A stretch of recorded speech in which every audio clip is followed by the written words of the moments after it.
All right, from an internship to landing the job of your dreams, Kristen is learning why reinventing yourself can blast you towards success. Kristen, what about it? Yes, that's right, Mark. If you're unsatisfied with your career, why not just make a change? Life and business coach Allison Maslan joining us today, and we're talking about 4 steps to making a change in your career and kind of like why this is possible for so many people. So thank you for coming. Thanks for having me. I'm excited to be here. Tell me about your background first and some of your accomplishments that really kind of solidify you as a life and business coach. Well, I started my first business when I was 19 years old in college, and since then I have built 9 more.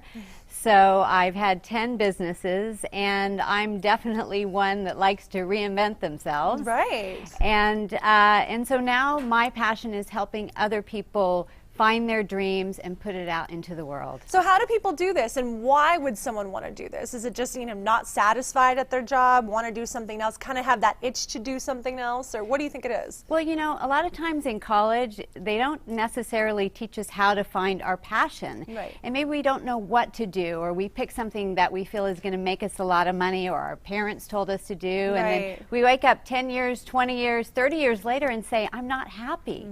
Or, maybe it's the empty nest. Your children have moved on, and now, wow, it's about me. So this is my time. Or maybe you just want to change, It used to be we had one career our entire life. That's, our parents' generation.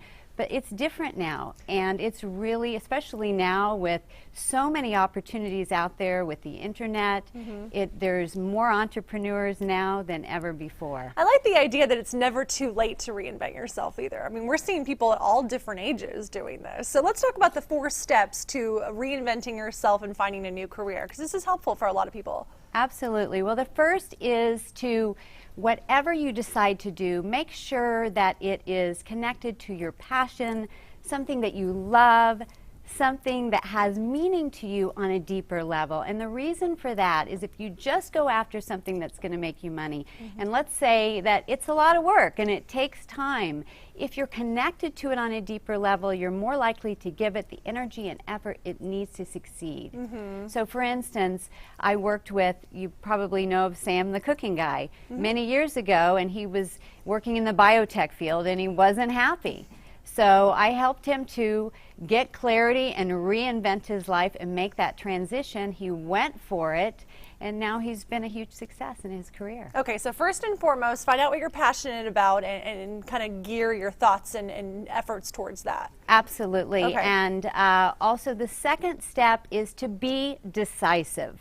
Often we have so many different things we want to do, and I have so many people that come to me for coaching and they say, well, I can't decide, and they're afraid to make the wrong decision. But the truth is, you just need to pick a path. Right, and if it doesn't work, then if it try the doesn't other work, one. it will at least be moving you forward. You'll have that momentum, and it will lead you to something else. The worst thing is to sit there and stay stuck and then have regret that you never gave it a try. Right, okay.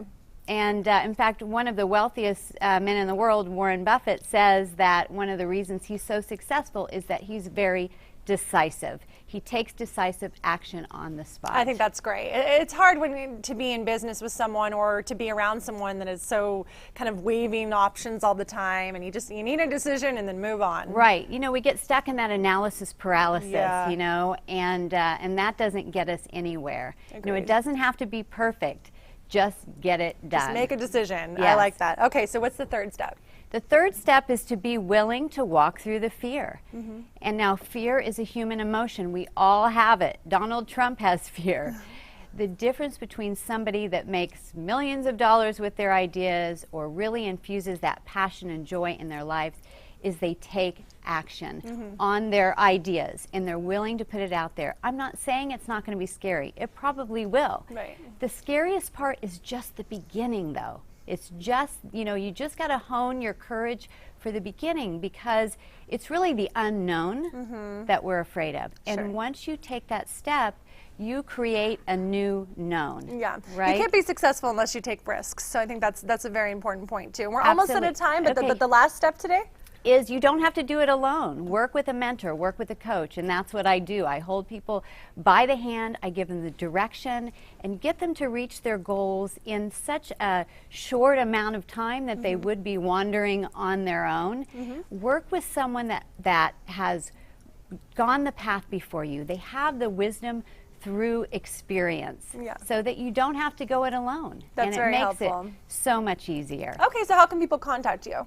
Well, my website is myblastoff.com, and I'm also having an event, a free event coming up on June 19th, and it's a free teleseminar you call in where I'm going to really outline, I'm going to go deeper in actually how you make the change, and you just go to sign up. It's myblastoff.com/6-steps-call. Okay, so myblastoff.com. Myblastoff.com. Perfect. Absolutely. Thank you so much for coming. Thanks for having me. Good to see you. All right, coming up next on